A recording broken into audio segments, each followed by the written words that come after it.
Hello, Bonnie Joss. Hello, Sharath Mukundan. Nanda Vishesham. But just for the sake of it. Welcome to a Mukundan podcast. So we started the podcast last week. And this is how I started it. So audience ne context really. Sharath was not impressed. So I went back and listened to what we recorded. And I wanted to explain a little bit more in detail about why I wanted to start this podcast. I thought I did explain it, Paksha Utri. I don't think I was clear enough, or I think I was joking around a little bit. So I thought I would mention that here. So this is a podcast for a podcast. No. This is just a part of it. I don't want to keep this as the main thing. Paksha, I just wanted to clarify before we go into it. Apology accepted. Okay. So podcast cheyan thodangiyathu endinu is the chodyam. Okay. So I'd like to start by saying that in their life major decisions whatever I've taken. So firstly, should we stick to Malayalam or should we stick to Malayalam English, or we should just go with the flow, right? Go with the flow. Cool, okay. So audience by the way, the 5 people who played the last podcast, thank you so much. If you had commented, you would have got 500 rupees voucher. But you didn't. So I hope you use that 500 offer rupees. Is still there. Yes. Okay, so going back to that. So most of my major life decisions, I feel I've taken without much thought, right? So sherikum parna, it's not that number one, I've not given it much thought, whether it was choosing physics, chemistry, maths, computer science in +1, or whether it was choosing, I was just telling you the kind of answer, or whether it was choosing engineering, or whether it was choosing to do MBA. So Ella, it's people looking back, I do think that I was very young. I was just 16, 18 and but at the same time I just did what everyone asked me to do.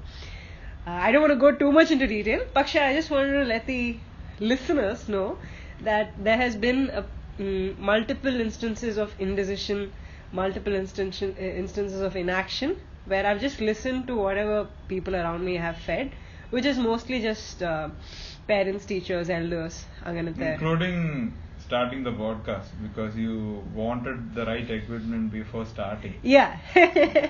So I wanted to mention that too.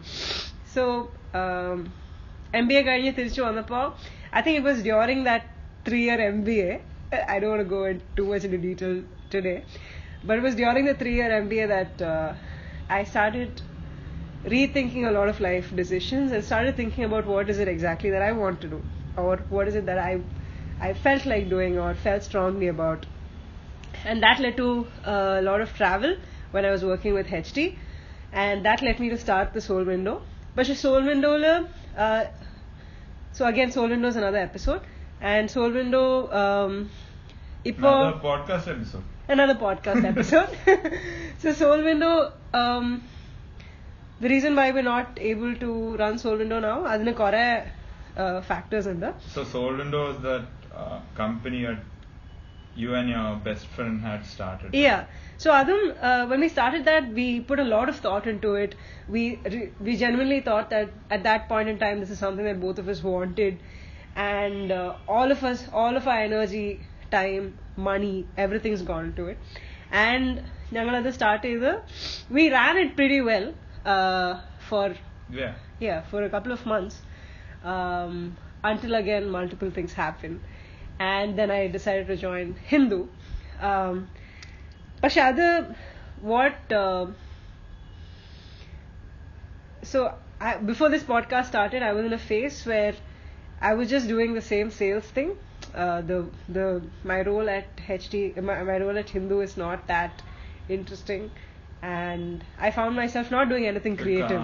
You're basically continuing the indecisions you made Yes. when you were small. Yes. Which is doing an MBA. Yeah. And then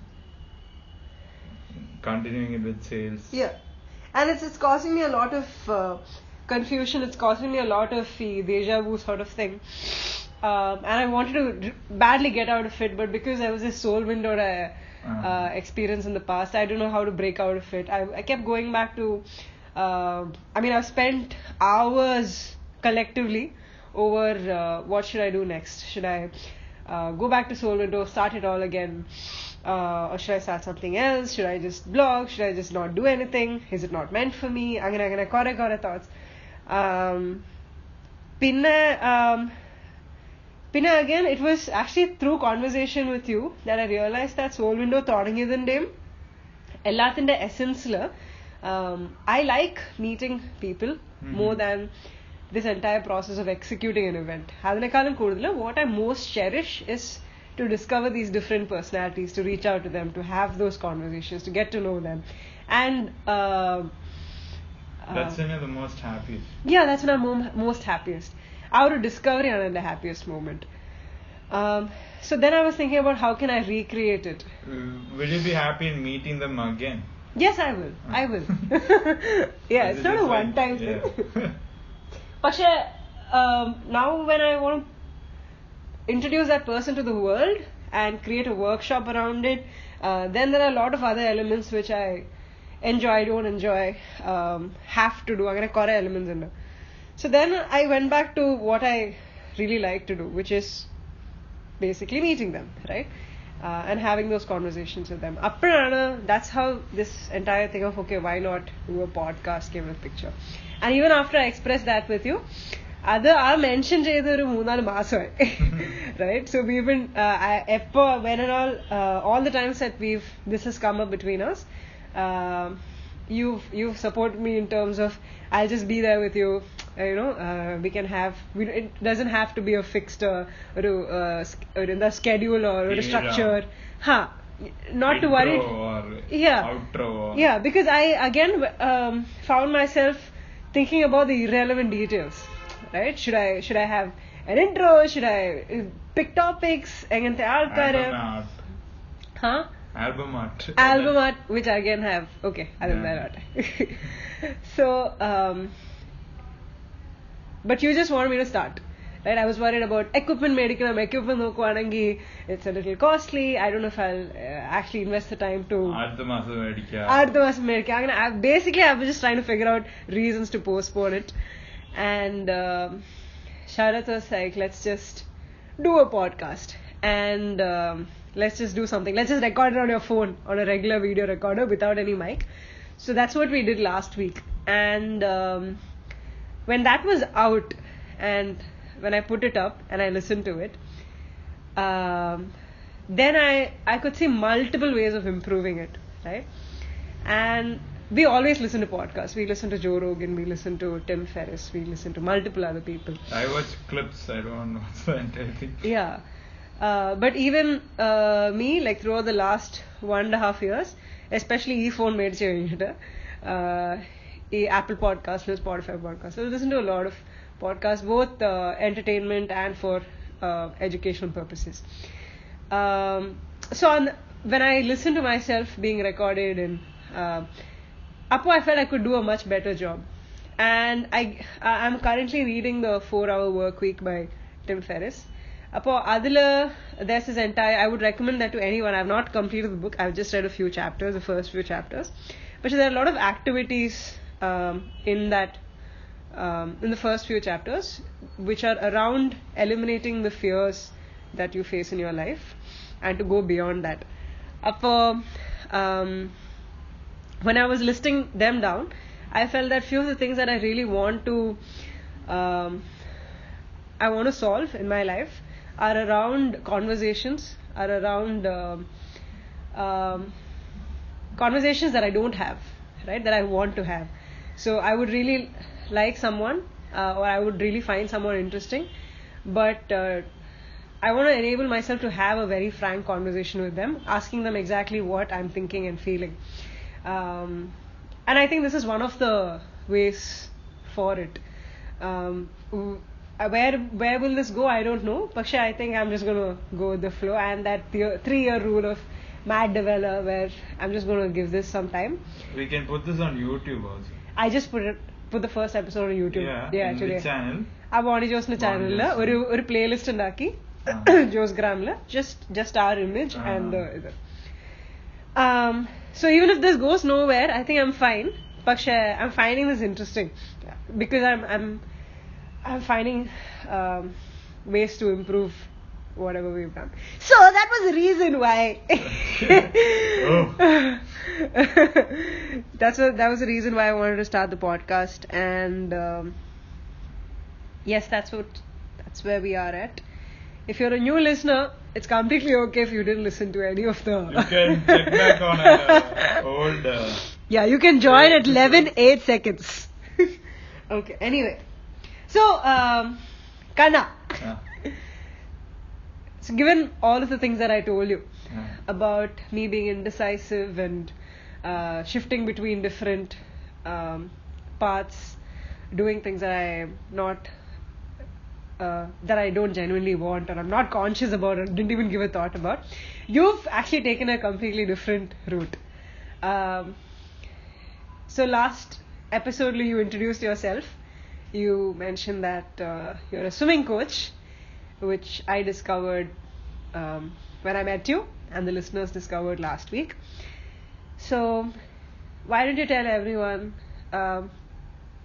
about your association with swimming, and just about your association with swimming. When did you start swimming? I want to know your journey of becoming a coach. So, but you can start with how you started swimming. It's a very long, big question. Yeah. You can take another 30 minutes. That's fine. When did you start swimming? So I remember starting when I was around 5 or 6. So my dad's a swimming coach, and my sister was a swimmer then. Why don't you introduce your dad? His name is K.K. Mukundan. He, around the time when I was born, till I turned around 10, he was Indian national coach. So he used to travel a lot, and he used to have his own team, a ragtag team. He had just started out. So then I used to, as a toddler, I used to go to the swimming pool, and it just naturally happened that I wanted to get in, I wanted to learn swimming. A very slow process. Took a lot of years for me to even learn to swim properly. There was no teaching involved. I just jumped in. You tell me do something, I do something. I remember my dad was very embarrassed on my first meet because I got a medal without swimming properly. Like, I was in the smallest group. I think there were only around 5-6 kids. And I did some doggy style, doggy paddle version of swimming. And my mom was laughing. My dad was embarrassed. That's all there. So that's when I started when I was really young. I kept going at it very dogged. Initially my dad used to wake me up. We used to have practices from morning from 5 o'clock to 7:30 to rush back to school. So then most of the days I wouldn't go in the evening, but there were times during summer holidays where it would be just morning and evening swimming. And slowly it started helping my dad out in coaching. I was very reluctant at first. I didn't want to. But how did you keep swimming all these years? I mean, till you started coaching, or till you discovered I coaching? did like swimming a lot. You? I like swimming a lot. I like being in the water. And I also like teaching myself. I think that happened right from when I was small. I literally thought, even though my dad was around, he was busy with the senior kids. So I would just swim in the side. So basically, all my life, I've been teaching myself to improve. I've done a lot of things that's made me slow. Then I realized, during a meet when I swim more slower than I expect, I realized this is something wrong because I didn't have the complete knowledge then. So I would do something that totally ruins my swimming. Then I would do something else. A lot of experimenting. So is it safe to say that you were self-taught? Self-taught, yeah. Yeah, self-taught. And I think my dad did keep away because of that dad-son coach-student mix-up. Yeah. So there's a lot of confusion there. Yeah. Yeah, you mentioned a few parents. Yeah. So there was a time when I started swimming really well, and I started winning in the state. I won in my first national I went to. It was a big surprise even for me. When was this? When did you? This was, I think, around when I was under 14. So probably when I was 12 or 13. And I'd gone for school games, national school games, where I got a silver and a bronze. And I remember all the other parents not really happy. I was very happy. I think that's the only time I remember being happy about winning. Very extremely happy. And even my dad was happy around that. Really happy. But I could see there were a lot of frowns around, and a few complaints came in saying that he's looking after only his son. Yeah. Because I won relatively very quickly. The other kids would go for a lot of nationals and not win. Yeah. Despite him ignoring me, which ended up with him ignoring me even more. Yeah. So I think it hurt my swimming a bit. I didn't win a national after that. An individual event I haven't won after that. So it did hurt my swimming a lot. So whatever attention was there wasn't there, and I had to teach myself. I had to dream. I did get a relay, but I don't consider winning in a relay as good as an individual event. You can win a relay even if you're average, if your teammates are really good. So you met few of them, right? Yeah. You met all of them except one. Who was that? Satish. So you met Arvind, you met Tabrez. Yeah. So they were all good swimmers. I think I was okay. So I didn't. So I didn't know anything about swimming till I met you, right? I mean, in general, I didn't know anything about sports because I wasn't a very active child. So tell us, what are the different awards that you won over the course of your swimming career? Awards in the sense medals. Medals, yeah. So. Awards is the wrong word. Huh? Awards is the wrong word. Award can be like best outgoing student. Yeah. I didn't win any of those. I was below average at studies. Yeah, that's another episode where we have to discuss your lazy eye. It's still affecting me here even now. Yeah.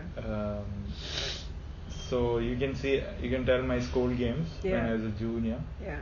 Then most of the times whenever I go for national, I'll make the top 8, but I'll never win. Yeah. Then my relay, which I think when I was in group 2. Yeah. Group 2, then group 1 I didn't win.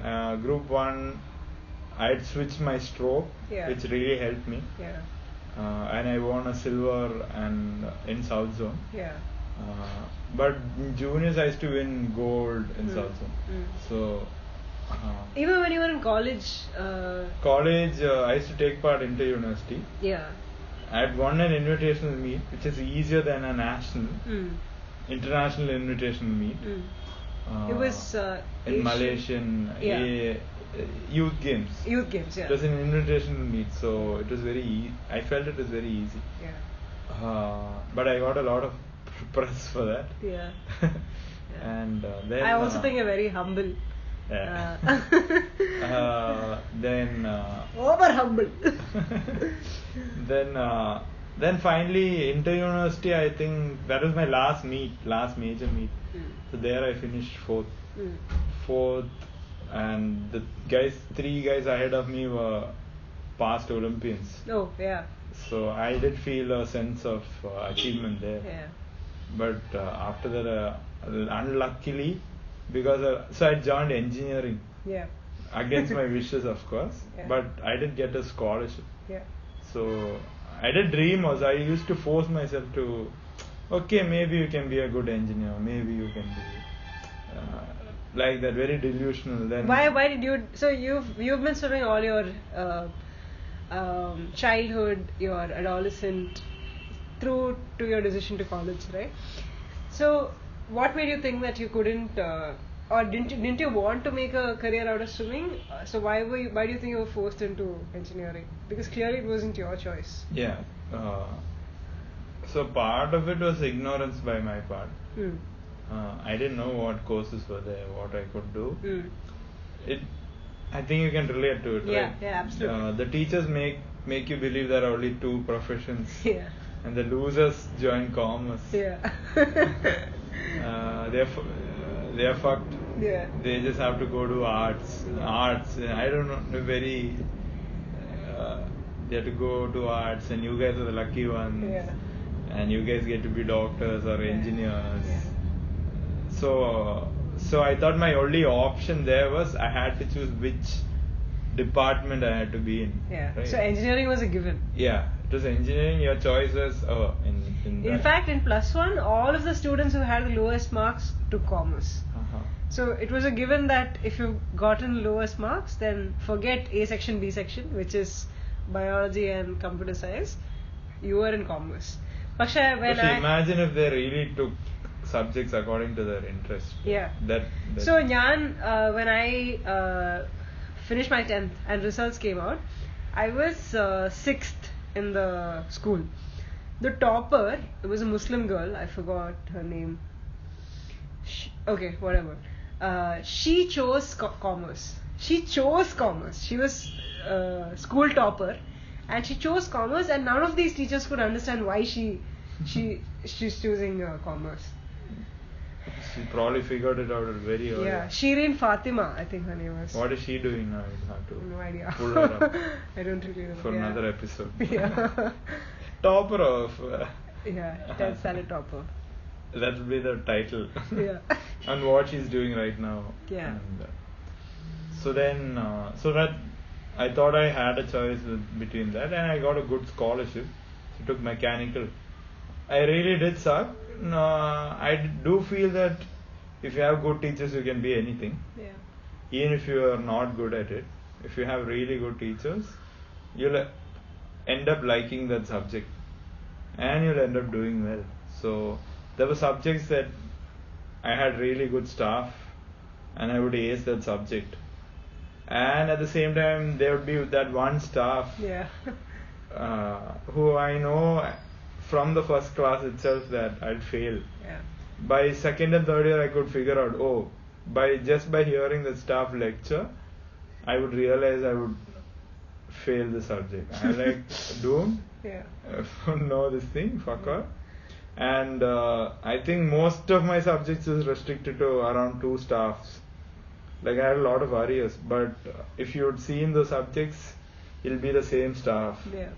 And I would just hope that every semester they would give a good teacher. At least one would help, like you'll have one cleared subject, right? So then I thought about going to the army. I didn't think about going. Why did that option come? A friend of mine was so he's a Fauji's son. Army brat. That's what they call themselves. Okay. An army brat. So Army brat. Army brat. So their parents have a lineage. Oh, okay. In the army. Oh. So brat. Yeah. BRAT. Brat. Oh, I didn't know this. Call it in a cool way. Oh. And their aim is also to join. I to can take call the myself a lineage swimming forward. brat. Yeah. Yeah. But I wasn't very keen on that. I used to go to coach that time, and I would enjoy it. But This is during college. yeah, during college, he would tell me to come drop by during fourth year, Hmm. where I have a lot of leave, lot of what do you say? You don't have to attend every day, right? So I used Why to- do you think he asked you to? he needed help. Okay. Okay. He just needed help. Hmm. So it was implied that I would take an engineering job, Yeah. even the way they would talk at home. Yeah. So he just needed help, and he would call. Hmm. He would have called anyone. My brother wouldn't go. I would go. Hmm. So where was I? You considering army? I was considering army. Army was just because I went and wrote the test with him. Yeah. And And you I- went for him, right, to support him. Yeah, I'd gone so that he would tell that he'll get really bored if he goes alone. Yeah. And I would like, okay, fuck it, it's a Yeah. test. Yeah. Anyway, I'll just go right. Yeah. And I went for two of the tests. Two of the tests he didn't get selected. He found it very disturbing Hmm. because his sole aim was Hmm. like from first year his sole aim was like get into the army. What's he doing now? He's doing some engineering job somewhere. Yeah. Uh, I don't think I should laugh at it. He might be hearing. Might be. Then Yeah. it's going very long, right? It's a No, very- no, no. It's supposed to be. Oh, Yeah. you wanted a long podcast. No, Remember not our necessarily. podcast being like 20 minutes. Yeah, it's way past 20 minutes now. Okay, bye. No. That's so fine. so I'll finish it quickly. Yeah. Like, Not necessarily, just. I was thinking, oh, time like that. Yeah. So, thing is, I was really scared of joining the army. Like one before my interviews, I would go read up on all the ranks, all the perks, what all equipments we use, what all planes they fly. But also at the same time, we have to read about gallantry medals. Hmm. When you read about gallantry medals, most of them were awarded after they've died. And they would write their stories in Yeah. complete details. Like Stories of his valor and bravery. and arms getting chopped off and Yeah. bleeding from the neck. And This is your prep for the interview. Yeah. And I remember freaking out. I like, fuck, shit. Yeah. And I remember there was this one article where, so I was going to be a pilot at the time. Mhm. So there's this, a plane had crashed, Mhm. and this article so it was a test pilot, Mhm. and his child and wife had come to see him fly, Mhm. and it crashed. And Oh. and you know how a plane crashes, right? You are not in one piece. Mm. So and after the plane crashed, the son was like, I want to see daddy, I want to see daddy. And no one could tell him that daddy is not in one piece to see. And they weren't shown, obviously he wasn't shown Yeah. without the coffin. He was inside the coffin with the flag. place, yeah. And the entire time the child was like, I want to see daddy, I want to see daddy. So I think I was okay with dying, but dying in different pieces, and Yeah. that really disturbed me. So then that showed in the interview, Yeah. showed in my psychological test. Yeah. I did talk about this in the interview. I think I was very scared. He asked me, "Are you scared of?" Like, yeah. Yeah. Yeah. There was this during the psychological test. He was saying, they were showing you pictures and Yeah, of there are those abstract stuff. abstract pictures they show you, and you see the image you want to see, Yeah. and you have to write it down. Yeah. And they also have a lot of false images where it's just one image to see if they are honest. Yeah. They do that I found that out later on. Yeah. But So what if you're way too creative? so I was seeing whatever I was seeing was violent and Yeah. gory. Yeah. And it did change later on. I told you I saw a slide which showed a guy holding a gun. And At that point in time. Yeah, at that point of time. And after I had chosen to do swimming coaching, during a we had sports psychology. Yeah. So the teacher had showed me the exact same slide, and it looked like a guy holding a guitar. Yeah. So it's that test shows your state of mind. Mm. So I remember writing 3-4 slides in a very gory manner. Mm. And as they were changing slides, I started freaking out. Why the hell am I seeing all this? Mm. So I started writing full lies. Mm. I think I got caught there. Like Yeah. I think being honest is very important if Yeah. you have to go to the army. Yeah. So then I didn't go for my second interview. Yeah. I had another call. I didn't get into Air Force. Yeah. I had a call from Army which I didn't go. I was like, fuck it, I'm not going. Yeah. And Anyway, you did what you had to do, which Yeah. is to support Rajiv. uh-huh. Yeah. And around the same time, few of my college friends, we decided to have a acid What was that? acid trip, LSD. Yeah. So I'd never done any substance. Will we get in- caught after this cuddle? So let's see. Yeah. Uh, Love sugar dough. LSD, yeah. Love sex, doka. Yeah. So I remember taking that. Mm. So I'd never tried any illegal substance as such Yeah. in college, and the boys were very hell bent on making me try something. Mm. And I told them I'm open to after fourth year. Mm. And I remember these guys calling me up and they're like, "Hey, we have something. You have to try this out." And I remember reading about it, and I was like, most of the articles were very positive. Mm. Like if you read about anything else, it's very negative. Like, Yeah. but this had only, it was not addictive. So that was a big, like the person who found it he was not crazy. Mm. He was what he had done in his lifetime. It was, you can call amazing. He should be given the Nobel Prize. No. Later on, I think later on he'd be. Oh. So then I decided to try it, Mm. and I think that's the first time I'm getting high, Mm. actual high. First time I'm feeling happy. I used to feel like now. I used to feel depressed then also. Mm-hmm. There were bouts I would never feel happy, Mm. even when I have to feel happy. There only no sense of relief. Mm. So that I think that was the first time I was actually feeling happy, sad. Sad I would feel, but happy, like Mm. genuine laugh out loud, like Mm. that kind of happy. Mm. And one of the few images I had, a recurring image I had during the trip was how much I like swimming. Yeah.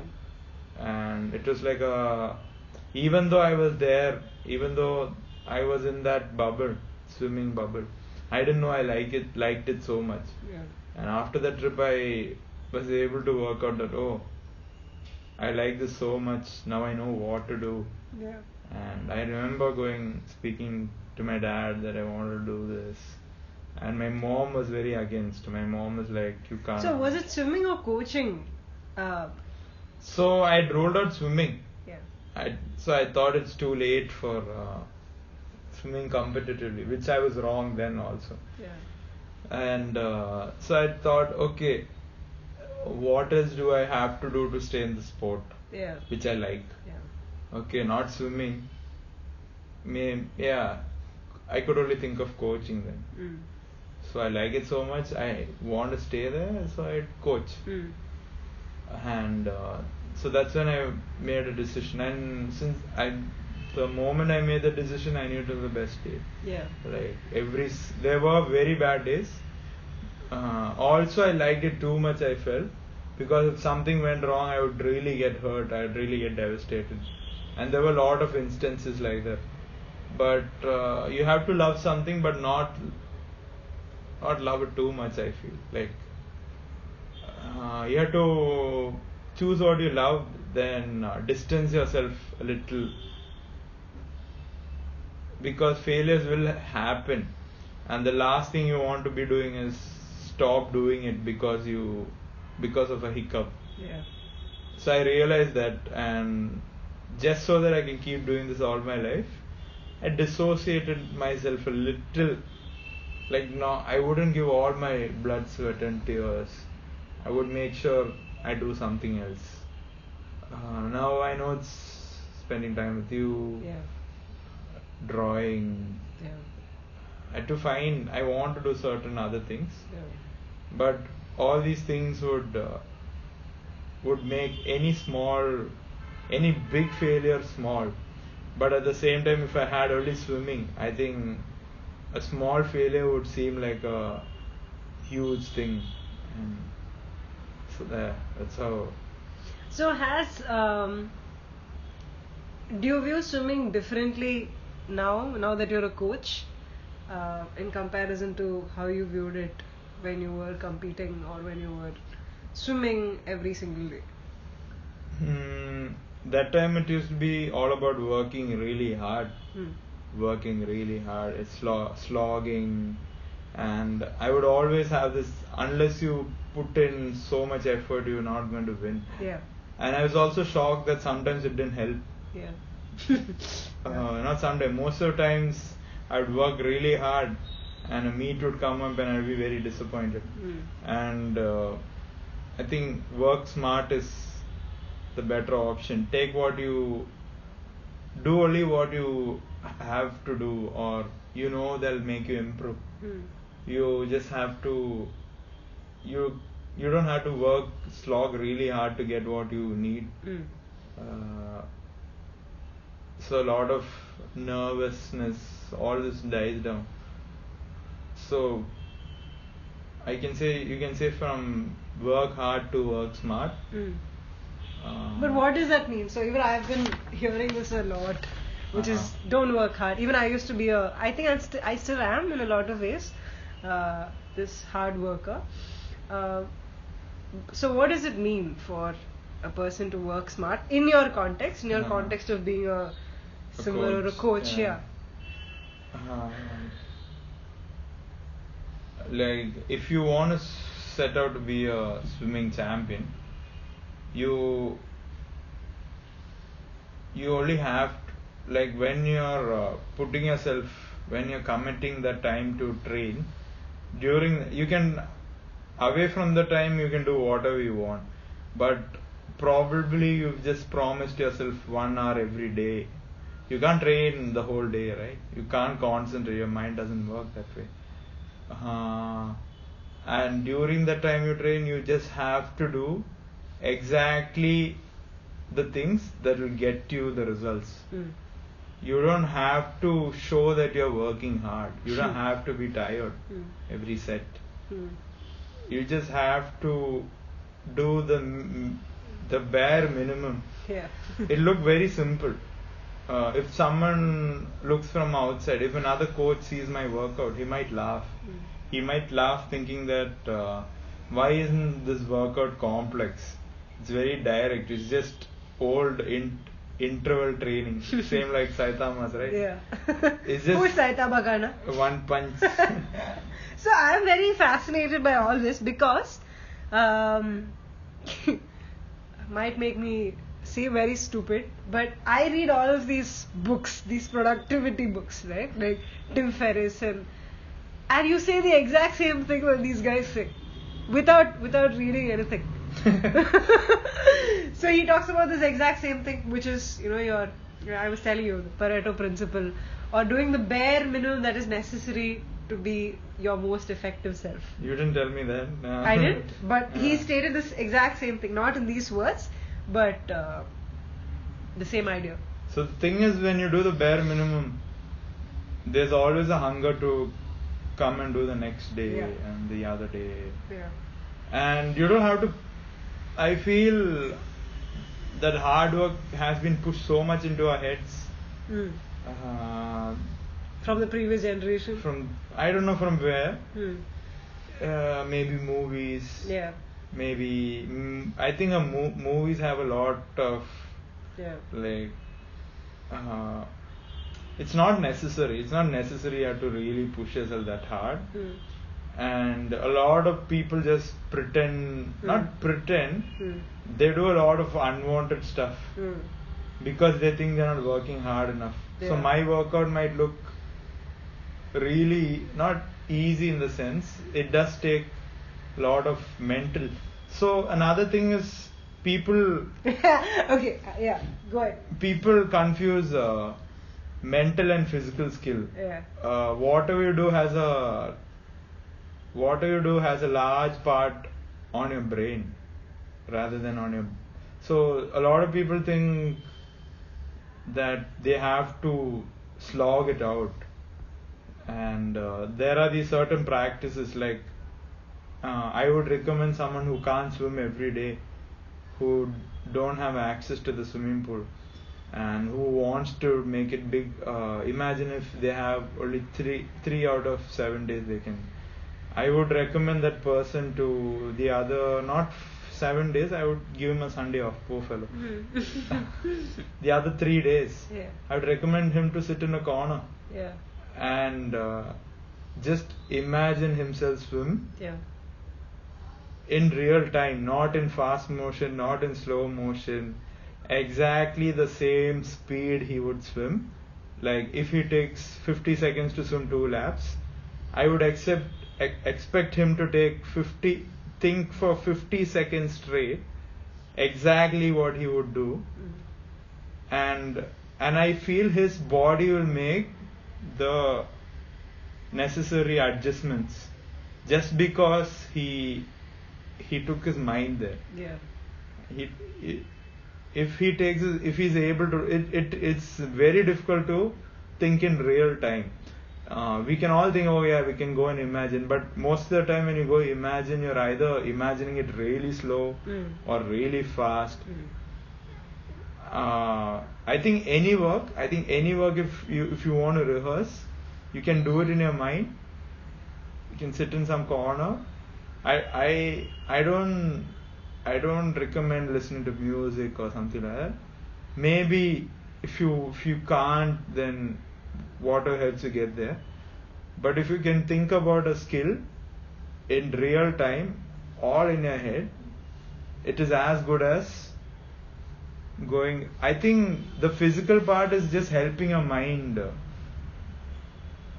and so strength.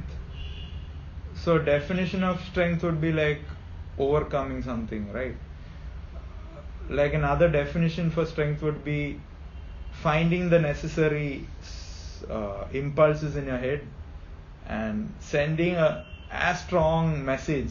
So you have neural pathways to your muscles, and they don't work 100%. They work only around 20-30. I don't know the exact, but they don't work a fraction of their capacity. You've seen, have you seen videos or I think in cartoons where a character touches a electric fence and he goes in the sky, he bounces. We've all seen some uncle forward it to us. Some guy touches electric fence and he flies away. So that's not that response where they what do you say, where they fly away. It's not because of the electricity.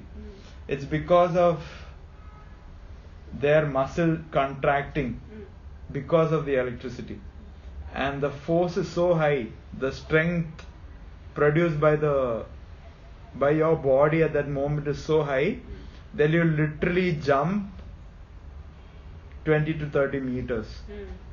Like there I don't know if there are videos like that, but I've seen certain videos. Cartoons more than real life. This is something that happens in real life. And since it's very comical, they show it in cartoons. So there are certain incidents where when people get electrocuted, they bounce right off and they fall 20 to 30 meters. And people are like, it's not like magnetic and all. It's not like you get repelled. It's just that when they hold the wire, their body contracts in such a way, the muscles contract in such a way, they jump really high. They jump 20 to 30 meters. and they are in when they find that guy is probably dead, and when they find that body, it's somewhere around way away from the scene of the crime. So a body is that strong, and like I'm trying to explain it to my kids right now that strength is not muscles, it's not brawn, it's more in your mind. And if you can harness, I'm finding it very difficult to explain it to the kids. There are a lot of examples I tell them, so a few kids will understand. A lot of kids don't watch Animal Planet. I think if you watch Animal Planet, you've seen like wild encounters when cheetah chases a baby deer. Its mother deer would come out of nowhere, and with immense strength chase away the cheetah, which that mother deer would not do for herself. So I want them to channel that strength in that way. And few kids, it just comes in naturally. Few kids, they can practice and bring. Few kids don't even understand. I remember you telling me even as a kid, this same thing is something that you used to practice in your life, which is that you would go for these practice sessions, and the day or two before your meet, when you're traveling maybe abroad to Malaysia or somewhere for the meet, you would just practice in your head, right? You would imagine yourself practicing, doing all those moves. But so then I didn't have anyone to guide me. But why did you start doing it? Why did you start doing it by yourself? So there it was another. It was not to get strong or get better. It was just that I was feeling really nervous while standing for my race, and I felt thinking about it again and again would calm me down. It did help me down, but there the purpose is very different, and you can say, and I didn't do it very efficiently. Just later on I really found out, you can do it as part of a practice. There I would already practice, and then I would be tired, and then I would sit and think. But mental practice, so I did I read an article yesterday about a pianist. I think they get a title, some conservateur or something like that. Conservateur. So that man, he didn't play a piano till he went to college.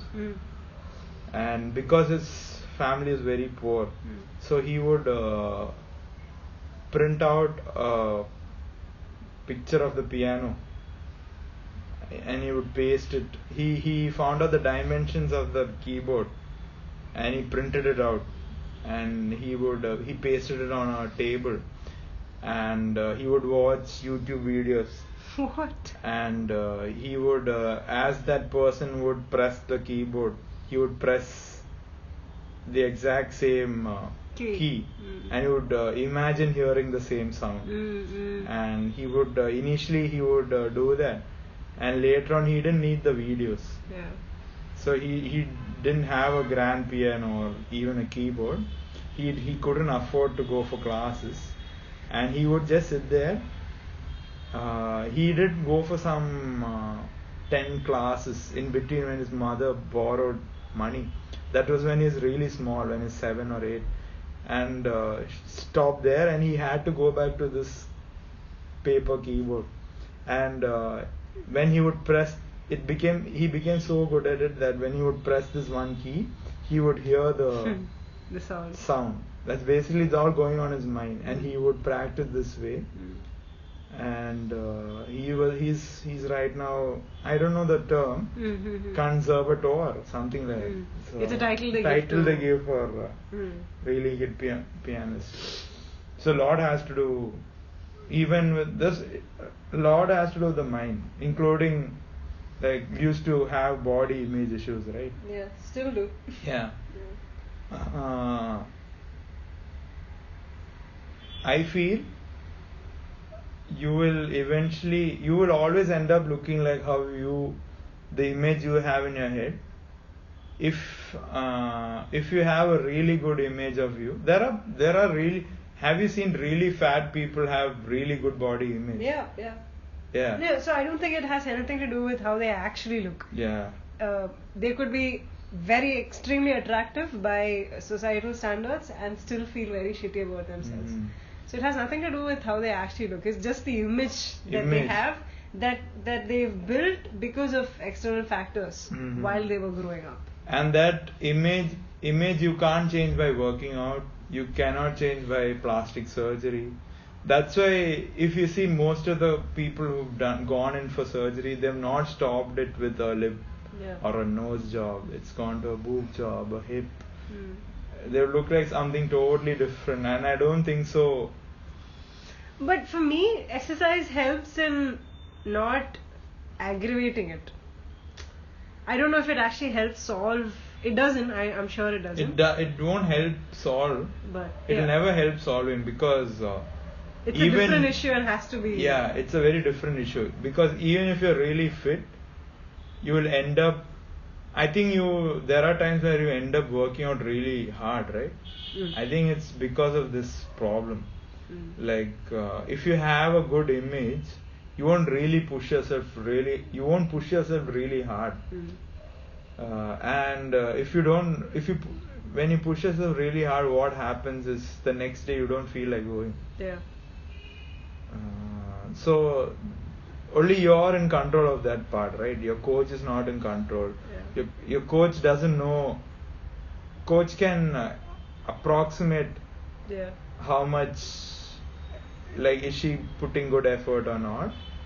He might even think that when you put a lot of effort that but I feel that image you construct, that only if I work out that I'll have a good image, will cause you to work out really hard and cause you to skip classes, and it's not going to help you.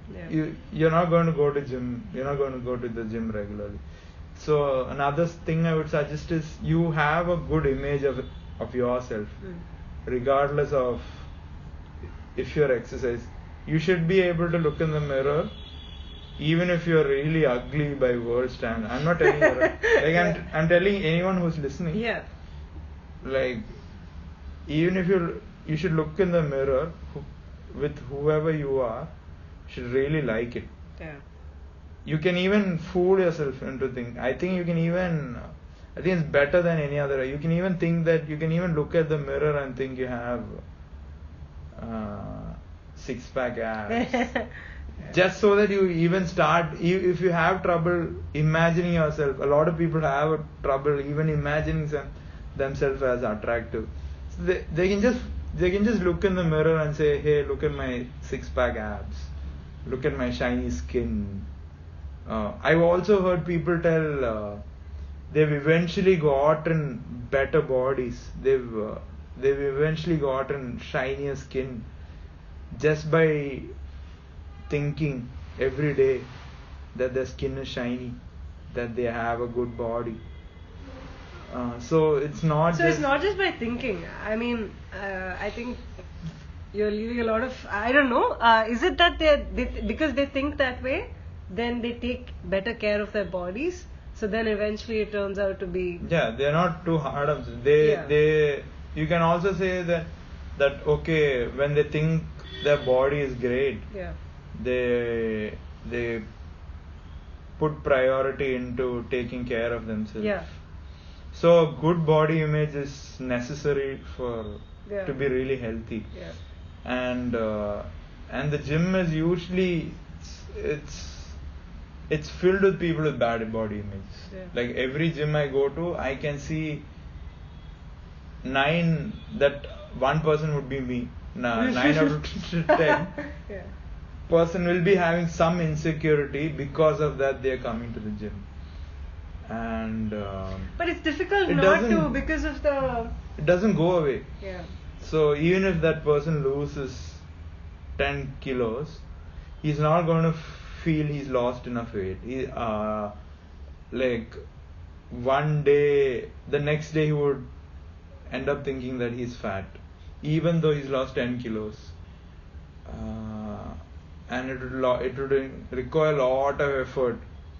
So I feel it before you even start working out or doing whatever it is, even before you think about working out, you should look in the mirror, have a look at yourself in a really good way.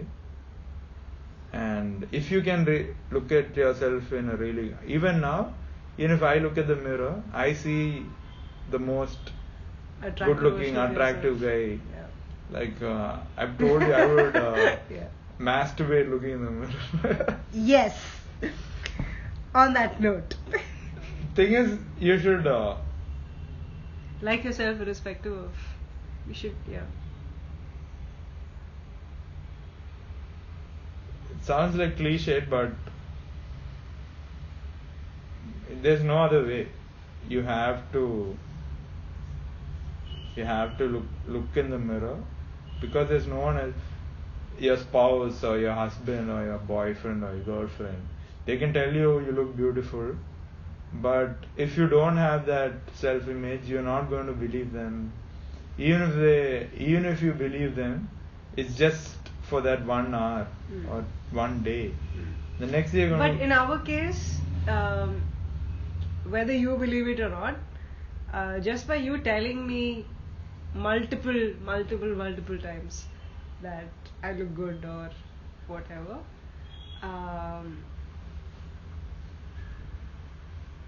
it's gone into my system. It's not completely, erased what I think about myself. No, I But feel it's a very dominant voice in my head, because take that voice away from you telling me that I'm attractive. Just എന്താ പറയാ, അത് മാത്രമായിട്ട് consider ചെയ്താൽ തന്നെ your voice is a very predominant voice in my head, right? So everything that you say matters to me, and because you say this, even this matters to me. So what really happens there is, what I strongly believe is, I don't know, I think you should think about it. When I tell you those things, for one thing is there, I do believe in that.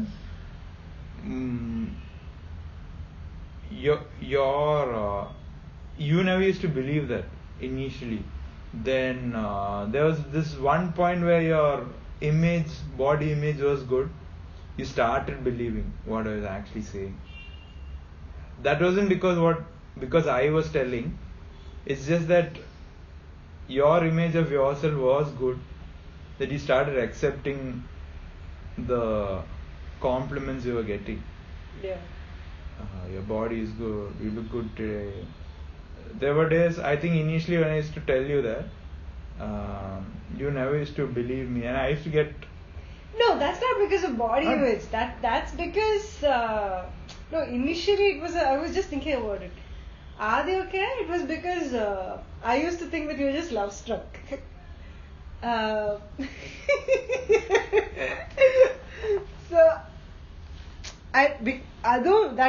So that again connects back to... No, but I did see a lot of body image issues there, right? So when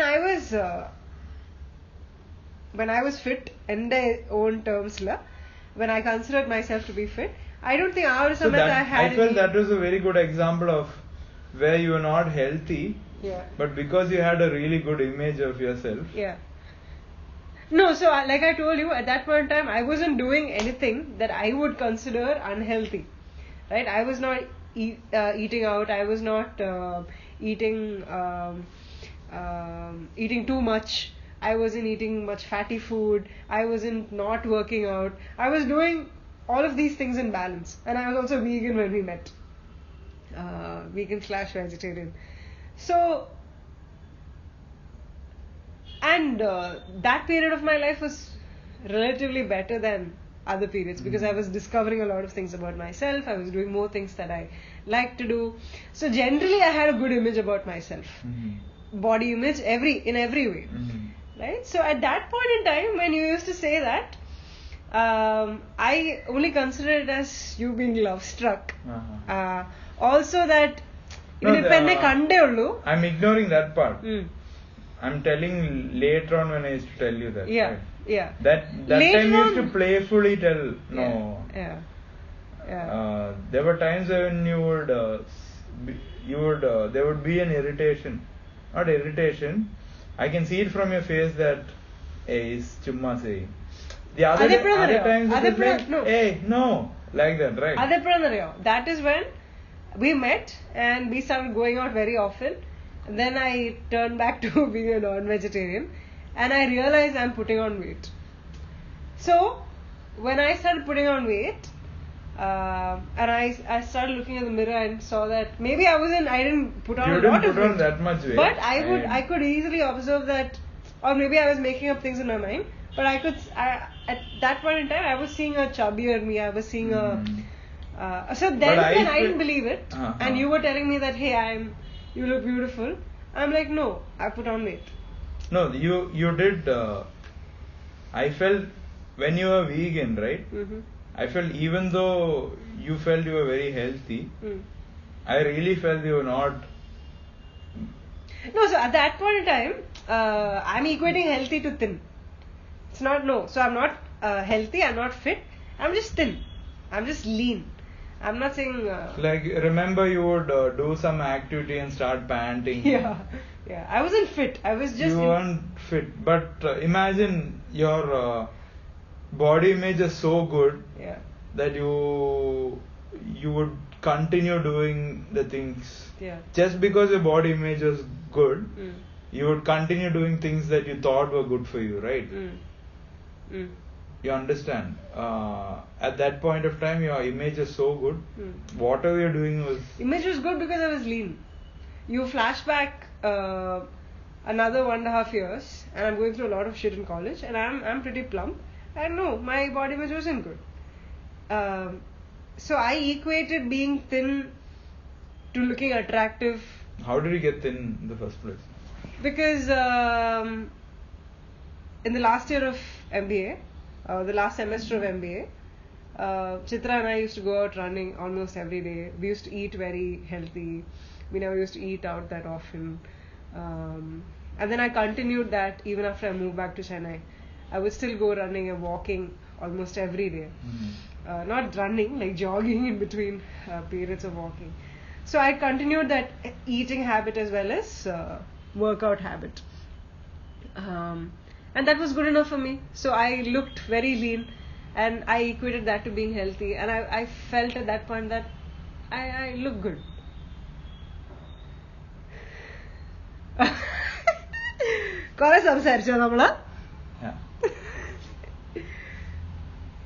Okay, now I don't know how to connect this back to where we started. How did we get into body dysmorphia? Just for fun. I was telling how strong the mind is. Yes, yeah. It's not bullshit motivational speakers tell you. Yeah. It is a fact. It's a fact that. Yes. So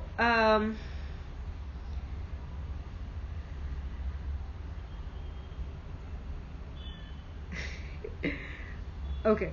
So what does a coach do, Karna? What does a coach do? A coach? What does a swimming coach do? You want my definition? Yes. So a coach would see honestly what that person needs. Would really find out what that person wants. And see if that is actually what they ask for isn't what they really need. Let the person know what they really need. Yeah. Use their knowledge to make that person understand what they need, and doing whatever it takes, not killing. Whatever work they have to do on themselves to get. Eventually they would understand what they need and what they want is actually the same thing. Yeah.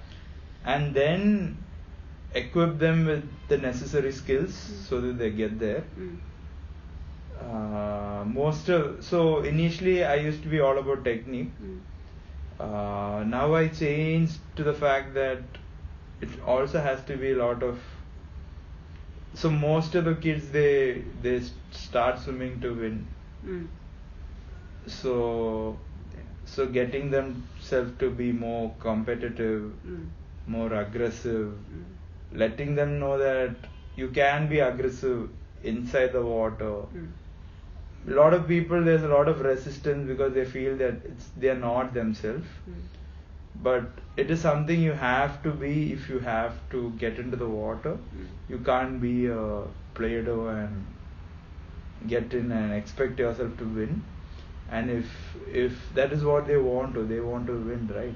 And if they don't win, they're not going to swim more. They're not going to enjoy it. So to make the necessary changes in their life. Yeah. So what is your definition of a kid succeeding at winning?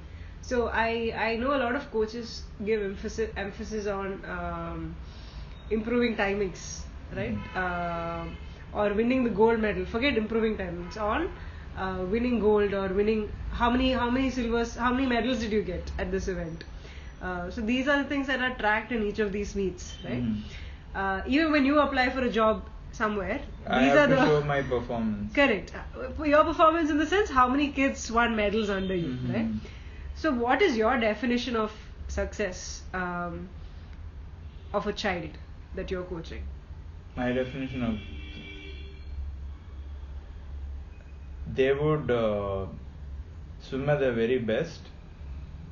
If they can swim at their very best, irrespective of if they're winning or not. There's a lot of other factors that don't allow you to win sometimes. Maybe the person swimming with... There's nothing called talent, right?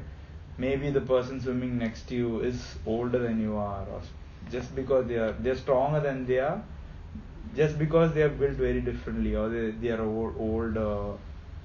But getting yourself to swim the way you want, or I think eventually all of them would win if they would actually make the necessary changes. And initially when I started out in my coaching, I used to feel a lot of kids I coach aren't winning. I've come to a fact that if they make these necessary changes, not technique wise, mentally, all of them are showing medals, which I don't consider, which others consider. Their parents would consider their child to bring home a medal just so that they are motivated to. Yeah. But just getting them to know what they need, I think that itself would be a success, where they work on that. And there's no end point. There's no end point to success. Success looks like some... There's no one goal or... pinnacle. Yeah. When you say it looks like something that some point in a pyramid, the topmost. It's just that they move on later. They're not going to do this all their life. They move on. And I would expect these kids to take all these things they've learned. So what are the skills that you think an adult or a child learns when he comes to swim? Comes to swim or plays a sport? Plays a sport. Specifically swimming also you can mention. So I think first they would learn how to learn. A very important thing is they should learn how to learn. It shouldn't be that I'm a visual learner, I'm a this thing and I'm a that thing. That's usually a crutch. When you go out into the world, you're going to get information in different ways, and it's very important that you know to learn all. You shouldn't be just a visual learner. You shouldn't be just it's going to hold you back. You'll have to learn in whatever way that is possible. I'll be able to find out if the kid is learning. Most of the kids have a favorite, and using the favorite, I teach them the other ways. You can learn by touch, you can learn by listening, you can learn by doing, you can learn by seeing. These are the... Is any of these most effective than the rest? No. Or all of these No, are no. equally There are important? always someone. There'll always be some kid who learn by touching. Mm. There'll always be where I show them, where I move their limbs. There'll be some kids who learn by listening. There'll be some kids who learn by seeing. And there'll be some kids who learn by doing. These are what? 4. These are something I haven't written down. There's 4. Okay. Yeah. And most of the time they're always favoring 1 or 2. 5, no? Learning, touching. Listening. Listening. Touching, reading, feeling, doing. 5. 5. There are 5 things. Basically 5 auditory senses. There are 5 things. I think certain places they teach you this. Yeah. I think if you had gone to tree, this is one thing they would teach you in a very elaborate way. Yeah. And a teacher should know to teach in all these ways. He shouldn't be, I like doing this is my style. Then your style is going to only suit a certain demographic of kids who are like that because their environment is like that. Maybe their parents used to do maybe their parents only used to. And as a teacher, you're only encouraging that. You're only making them fit into that mold. Yeah. Only if and you're discouraging the other. Yeah. So if you're a really good teacher, all the kids would learn under you. And to be a really good teacher, you have to know these 5 ways to teach any concept. If you want to teach a concept, even before you go talk to them, I expect myself to know the 5 ways. I don't say the 5 ways. Yeah, I proactively put it into 5 different ways that if you can teach. I say this way, then I would say this way. Yeah. And I would also make a listener learn by doing. I would also make a listener learn by seeing.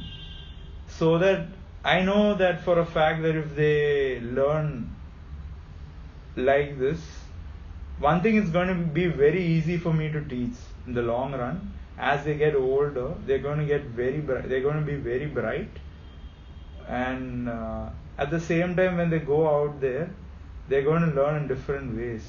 You don't have to, as a manager, you don't have to worry that A is only going to do this if I show him how to do, or A is only going to learn this by failure. A will learn only if they fall.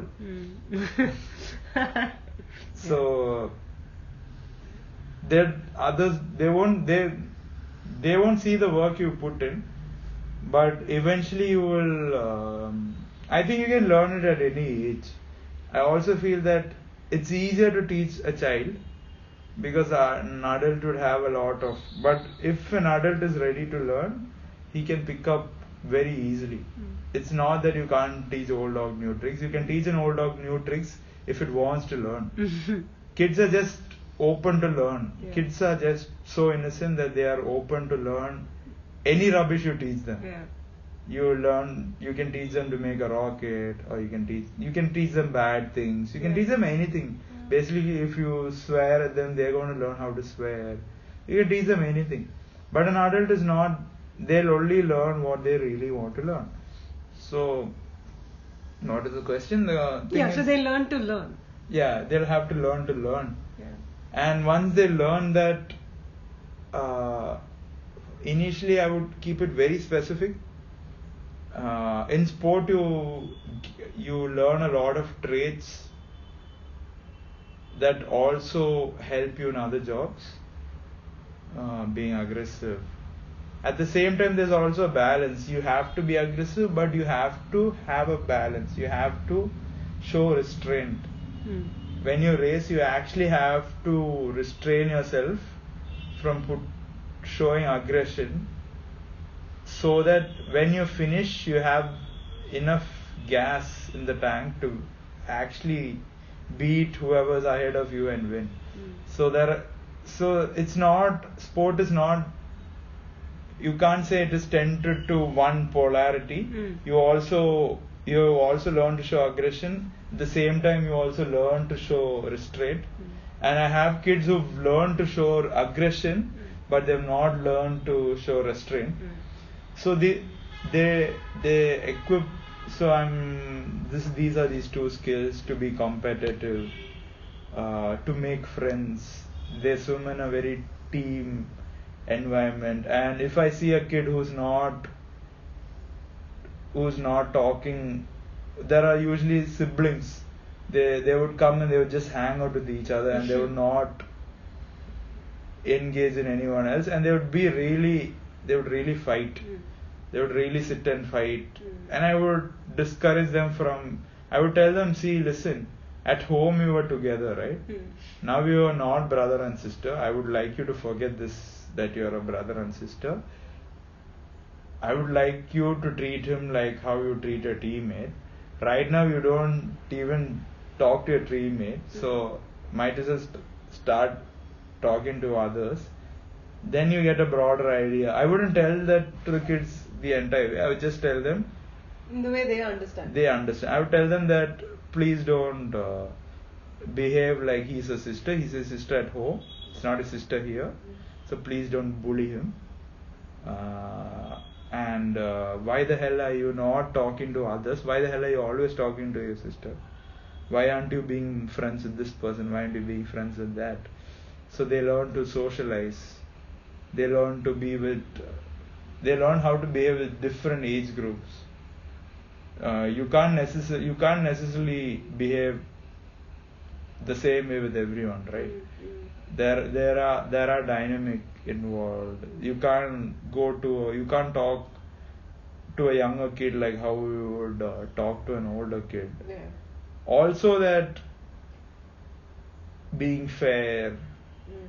I expect them to learn a lot from me. I don't treat kids equally. I treat them fairly. Jordan. What is the difference? Equally in the sense, no, you treat them in a very strict construct that everybody has to do this, everybody has to do that. But their goals are very different, right? Yeah. So for one child it might, and I can only work according to their goals. If for a child, if his or her aim, or if her parents' aim is for the child to be healthy, I can only work for that goal. I cannot. So here, if I treat them equally, I don't know how to set my standards, how to teach them. I could eventually change this, because I don't want a child swimming for medals would eventually be healthy. So I wouldn't want the parent to be stuck in this mindset that at least he's healthy. And I would tell him, see, listen, he will become healthy if he trains under me. Also, I would like you to have better intention for him. It's also very important, when you set out to do something, that you have the best possible intention. If you have something in the middle ground, you are only going to be as good as your intention. Yeah. If you see in a class, right? If you see in your class, the topper, his aim is to be the number one, and that is the sole reason he's number one. And why his aim is number one? Because he wants to do it all his life.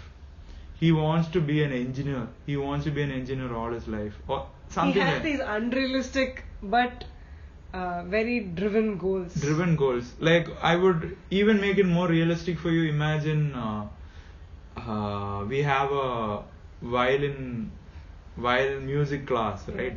We have 20 kids, and if you would ask, this is just something I've heard another random coach telling me.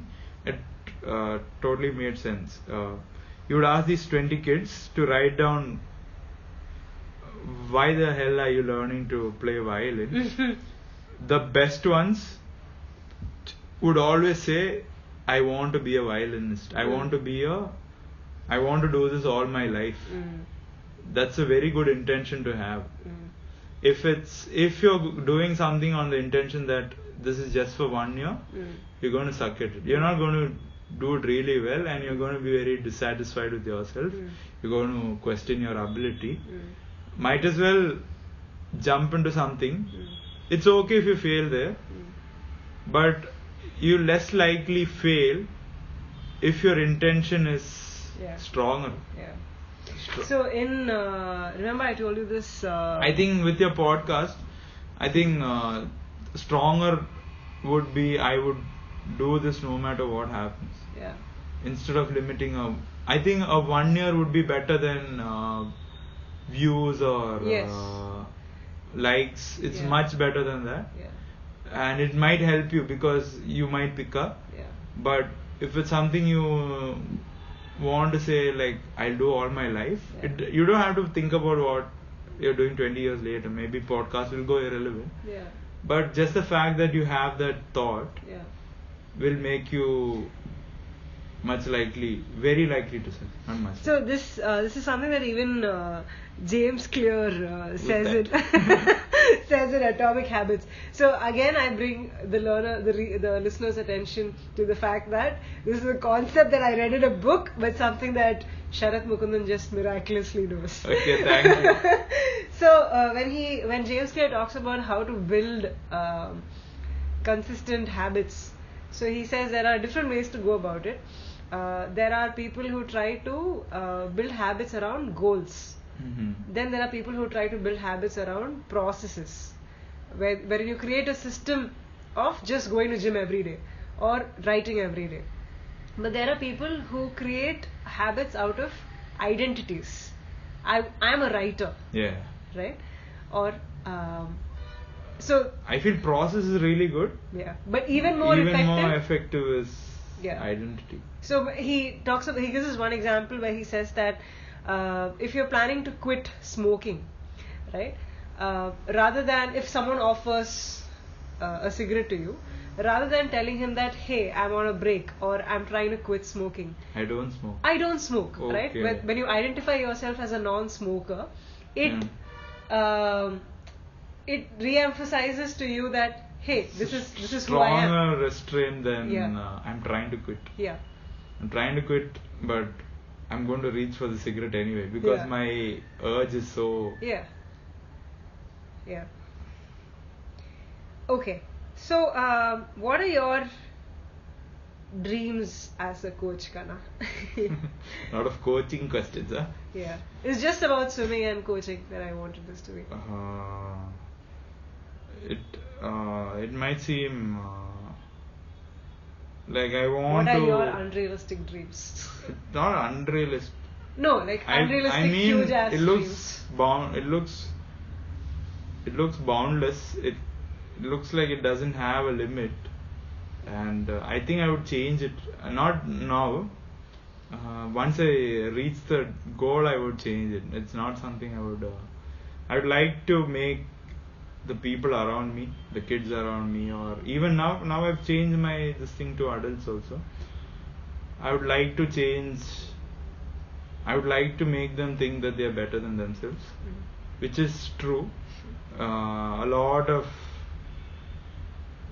especially in our country, I think there is this mindset that I think even if you spoke to Reshu yesterday, she's always she was telling Reshu's our friend, so she was telling how great Japanese are, and every corner you turn there's always someone telling that how great Germans are, how great Americans are, how great, and not one person is and with this intention we are not going to go anywhere. At least the people who I have access to right now are these kids and few adults, and I would like them to not limit themselves.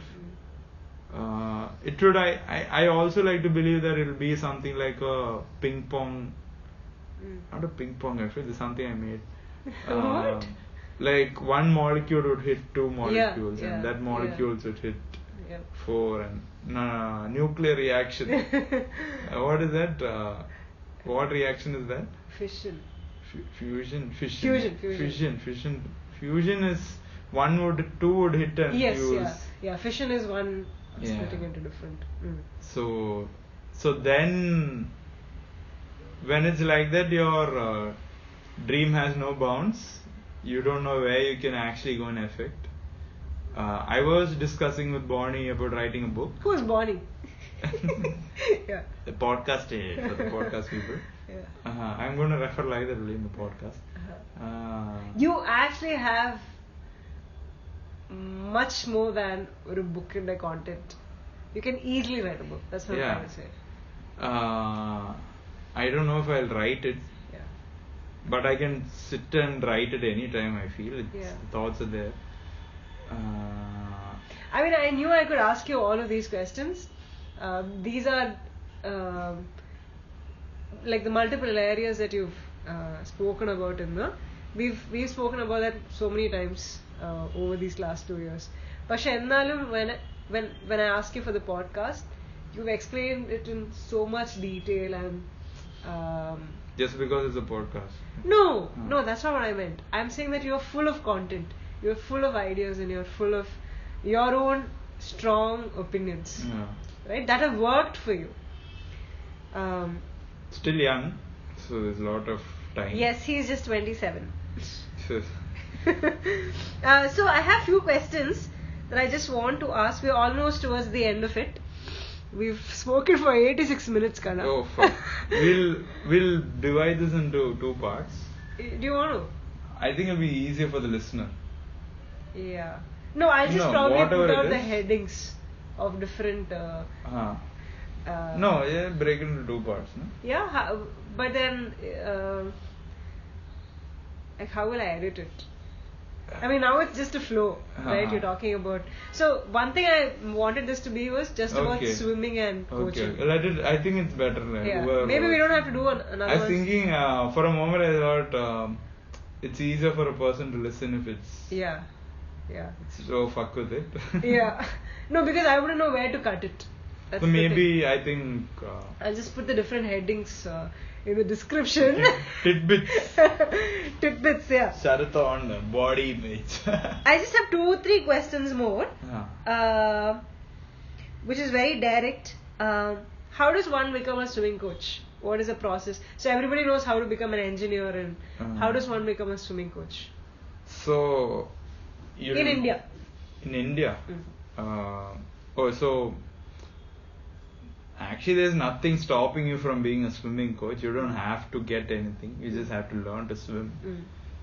But to understand our society system, you have to fit into a mold. You have to do certain things. Just like an engineer has to get his BE, we have to get a license.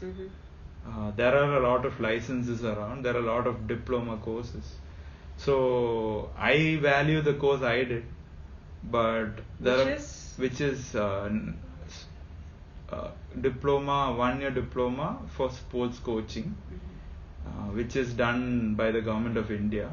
So they have the National Institute of Sports. So they roll out 1-year coaching courses where they give a good foundation. It's actually very necessary. You have to learn to know how the body works, how the mind works, what all ways you can work on it. So I knew a part, but a complete picture emerged when I went for this course.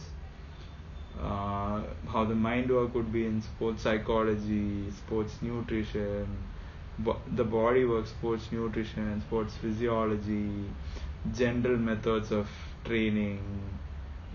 They would also have an in-depth class on our sport.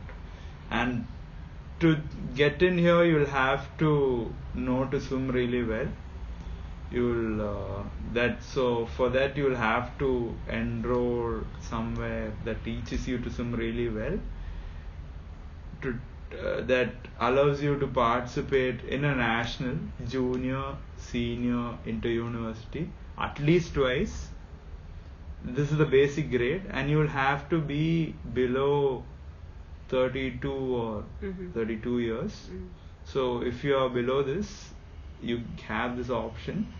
If you are actually above, there are other courses which are not, which doesn't, I feel doesn't give you the complete picture, which enforces, puts you in a box. But there are courses like the ASCA, which is very expensive, but because NIS has What's this ASCA? American Swim Coaches, Okay. Association? American Swim Coaches,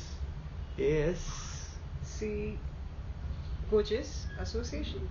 Or- yeah, something like that. Okay. ASCA, and there's Academy. one OSWIM. All of these are international. All of bodies. these are like so they're done by Indian coaches, Okay. not that they're done by. So they have a set syllabus which they teach us. So once It's you're also qualified, very expensive, Okay. but they How don't much have did they don't the- have an age range. Okay. I think it starts from 15,000 and goes up to certain lakhs. Okay. For they have different levels. How much did it cost you to? NIS it cost me 25,000 for 1 year, which Yeah. I felt was very cheap. Yeah. So once a person gets this diploma or whatever certificate, how does he or she? He go can about it? directly go anywhere, show this certificate. Nowadays in India they're asking for ASCA level 3 and NIS to get even to command a good salary. You'll have to have this. If you don't have this, you can still be a coach, but you will be getting, unless you can really show. If you're starting out, you're going to have to start out with a very low pay, and you'll have to maybe do 2-3 jobs. But if you want to go in professionally, or just do this one thing and then dedicate your time for something else, you'll have to get these courses. So most of them, they ask you for this NIS or ASCA level 3. So that was the question, right? What? Yeah. So I have 2 more questions. Actually, maybe 3. What are the common misinterpretations about your profession? Or what are the most annoying questions that people ask you or assume about your profession? So I'm sure there are many. yeah. So like any training, like even in different schools there are different ways you can teach.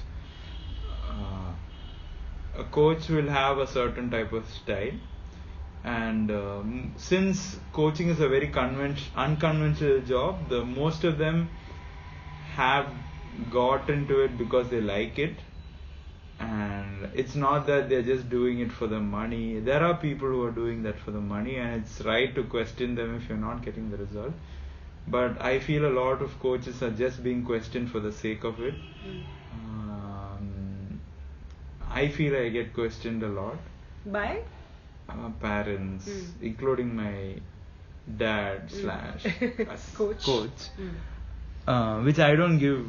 I've learned to not give when you learn not to get affected, you can actually talk to them much clearly rather than getting hurt and making a fuss, and it's not going to help you in any way. If you're when usually they ask you, they have expectations, or it's because they're ignorant. They don't know, and at least when they ask you in a very unrelated way, at least they want to know. So even by just engaging them in a conversation that time will go a long way, and it's going to help you. Usually a parent is going to complain, or the first thing they would do is complain against your coaching. But so that's another thing that I've felt is baffling, that everybody thinks that they know how to coach, right? So Every the reason they feel that is they're really worried for the child. Yeah. Deep inside, whoever they are, when their child is in question, is not doing so well, they get really worried. And But But the parent wouldn't do the same in a proper school, right? They wouldn't School, go inside they the classroom. also- No, they would probably bring this up with the teacher during open days or maybe the days where they go to pick up this child. But on a regular basis, during every class, it's not that they have the freedom to go into the classroom and comment on what the teachers, how the teacher's teaching. So that there also, if the teacher sets boundaries, if the teacher tells them just one time that I will listen to you after class, right now I'm between a class, most of the time these questions are being asked because they are so worried, they want to come in and ask it immediately. So if I think just one, because this setting is very informal, Yeah. I think if the coach can set the boundary and tell them, hey, maybe I know you're worried, just there's something I learned after going to therapy. I know you're worried. It's usually worry. It's around 80 or 90% of the time it's worry. Later it gets covered by different sets of emotions, like coach is not good. But if you really hit the core emotion, they're going to listen to you, and then you tell them, I know you're worried, but if you can give me 15 minutes, I'll finish with the class and then I'll talk to you. Would you please do this? They would most likely listen. If there's certain people who are not going to listen, it's better. Most of them will listen, but there'll be someone who's brought up in a certain way, they're not going to understand. But you also think that it's important for parents to be there, right? While yeah, it's important for a parent to see their child. A lot of times the child is not given due credit. Like if a child in school, right, if a child is topper, it's usually because of parent is a doctor or something. They're not giving the child enough credit. I also request like all these teachers to really tell these parents during PTA meeting very specifically. They should be very specific. They shouldn't tell the child is doing well. You should be really specific and tell this child has been reading for 15 minutes after class, and that is the reason his marks have improved. For which the teachers have to really observe the kids. Yeah, that is another way. Usually parents, they are not able to observe because they are so emotionally involved in the kid, or they have their own biases and their own expectations. As coaches, our expectation is as much as the child. Sometimes we tell them, but we don't force them. We tell them your ability is that much. Your ability to do is much more, and you're not doing it because there's certain hurdles here. If you can move these hurdles aside, you would be much more. Most of them, because they want to be much better, they're kids after all, right? They just want to do better. They want their parents to tell them good, and most of the parents are only going to be happy if they get medal. So they will do this. So then I don't have to even push them. I just have to tell them what to do. Yeah. Any other misinterpretations? I know people think that coaching is a very easy job. It's actually not a job. It's a hobby. Yeah, right? A lot of that is also with ignorance. Yeah. A lot of people can't believe that you can make money. Yeah. A lot of people haven't seen what a coach does. Yeah. A lot of my relatives used to ask me, and the few who don't ask me, I later observed, were the ones who would actually came and observed me. There were like a few cousins who had come and seen me coach. Yeah. And after that, the way they treat me had really changed. Where instead of looking as an unemployed guy who spends his morning and evening with kids, they see what I'm doing and they really respect me. Yeah. I think it's a lot. You'll have to go out of your way to I think I should learn to actually get them to think, get an image in their head, Yeah. so that they don't think about me like this. Yeah. No, because even I told you this, right? Nobody understands that you work from 5 in the morning, like 3 hours in the morning and 3 hours in the evening, right? All of us work 9 to 5. I mean, most of us do work from 9 to 5 or 10 to 6:30, basically 8.5, 9 hours. But none of us are working during the entirety of those 8 or 9 hours. We're barely working, 4 or 5 hours? The rest of the time, not even 4 or 5 hours. 4 or 5 hours is a stretch. I see people working in my office, right? You do the least amount of work and then you're just doing other things like chatting around or on the phone but yours is intense. If you have 3 hours of coaching, you're doing 3 hours of coaching. Yeah. There's no minute for you to sit down and there's no let looking at things. the phone. Yeah. There's no any distraction would be like a parent talking would ruin the class. Yeah. So that is why I was strongly urging everyone to work smart rather than work hard. Yeah. Because you can, like you were told, we had spoken about this, you can do the same amount of work, 9 to 5 work, in 4 hours, then do it in 4 hours. Yeah. Well, this is the principle Yeah. I don't remember. So it would be very easy for us if everyone starts working smart. Then they realize that we are not working. It's not the long hours that matter. It's just that we'll not. It's not. I'm not saying that all coaches work smart. There are coaches who hold their kids in for. There are sometimes coaching sessions, 3 coaching sessions a day, just because a parent questions that they are not spending enough time. Yeah. So these are, I can tell they're going to the work hard rather than the work smart. Yeah. But it would be of great help if everyone works smart instead of working hard. Then no one would question us because we aren't doing something different. We are just. And if you work smart, you'll have a lot of time to do other things. You won't be as bitter about your job. If you do what you have to do with your job in 4 hours rather than 8, you'll be very happy with your job. You would because you have another 4 hours to do something you like. You won't even think about hating your job, or you won't even think about quitting. I don't know. Yeah. It looks like I'm talking to you. Yeah. Thanks. No.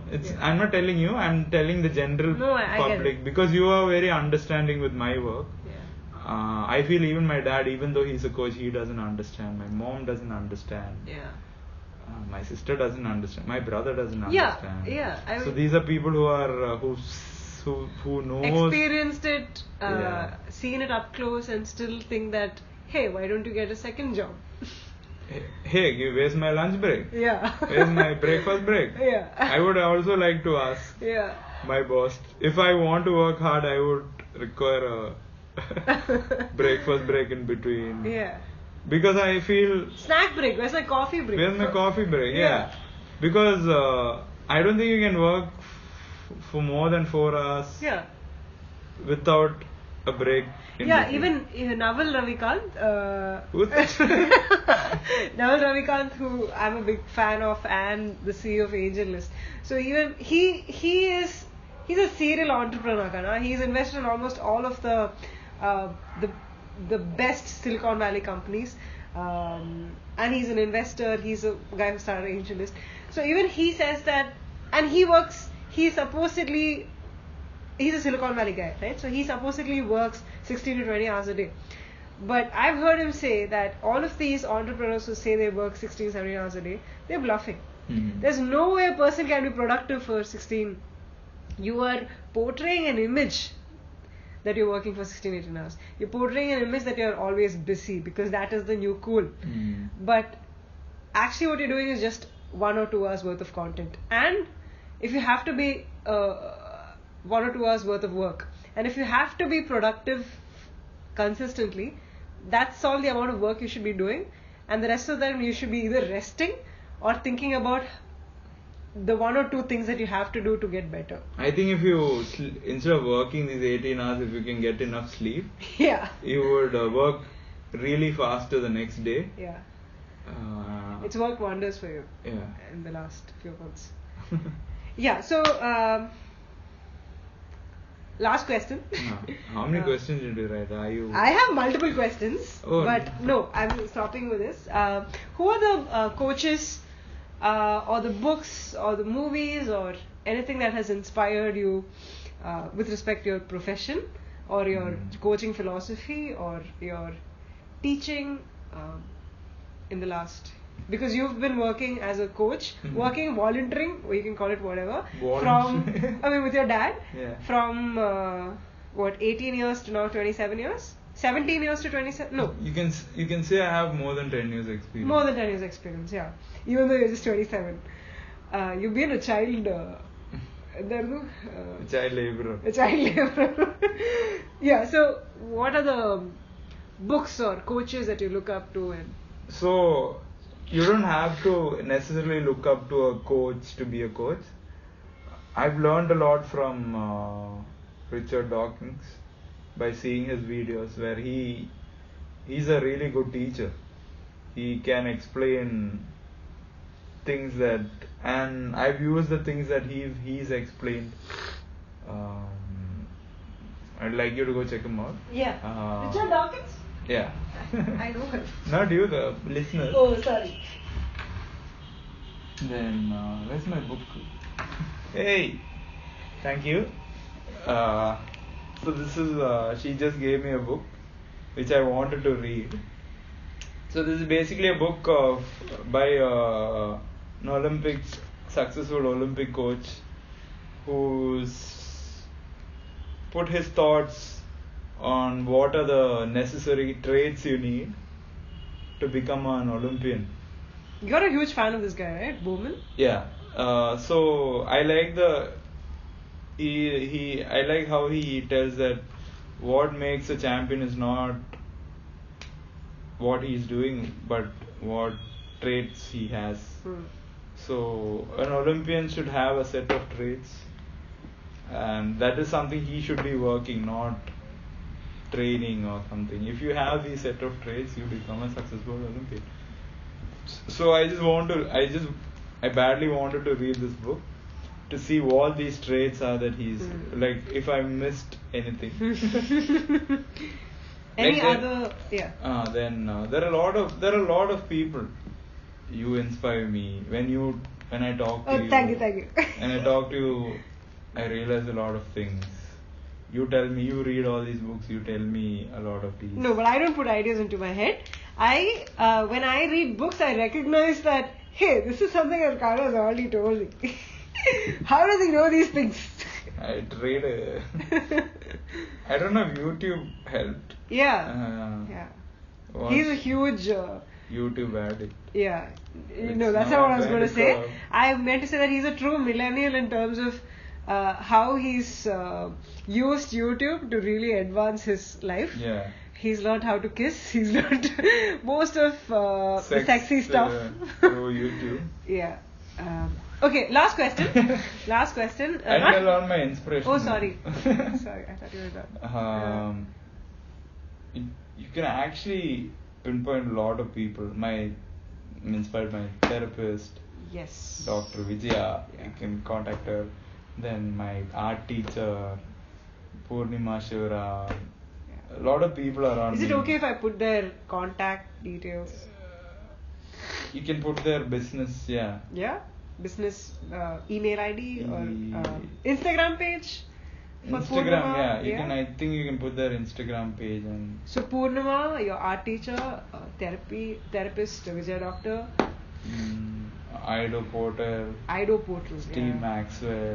These are the coaches. I don't have the contact details. You can just put they all have YouTube channels, very up and Ido Porter, Steve Maxwell, Christopher Soma. These are just coaches, and Dean Boxer. He's right. So these are people that influence my dad. People who have influenced me. I don't blindly follow them. You don't blindly follow anything. I think I- you always critically analyze. I take what I want from them, Yeah. and I forget the rest. So, And I have deep respect for all of these people for putting out their ideas. They don't have to. I think the best thing you can,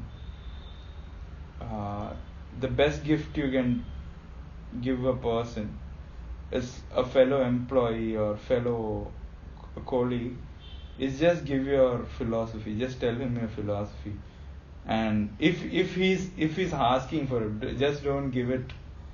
Just don't preach him. If he comes and asks you what is it, you just tell him your philosophy and see if he might take something out of it. I think that would be the best gift, and usually most of them are very thankful. It's okay. It's cool. no, the sound. Okay. Sorry. Yeah. Yeah. So that. Okay. So, Sharath, where do you... Karta. Kana? How do people reach you? Where do you coach now? I can put your contact details there. Yeah. Get You can ready put my contact details. Get ready for a lot of spam. So yes, how do people reach you? Where do you coach now? What should someone do to get coached by you right now? So I'd like to be more out there in terms of social media, Social media. which I'm lacking. Yeah. But Why though? you can find me at ORCA swimming pool, coaching at one deck. Where is ORCA swimming pool? It's in Lady General School, and you can actually Google it out, ORCA, that Orca killer whale, right? ORCA swimming pool. You'll actually get the location. You can come meet us. My dad's number is there. And So ORCA is this club that's run by KK Mukundan sir and Sharath Mukundan with a couple of other coaches. How many students do you guys have now? I think 200 odd. 200 odd. You guys have been running for the last 15 years? 15 Close years. to 15 years? Yeah. Almost.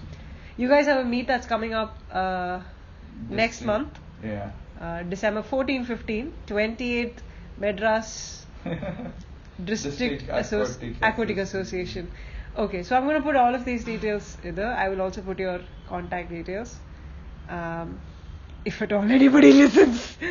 But thank you, Karna. Okay, Ambu. It's a very nice conversation. It's nice to have all of this recorded so we can listen to it when we are 80 Yeah, that is a good thing. and look back at life. So I was thinking today, forget, I don't have to worry about.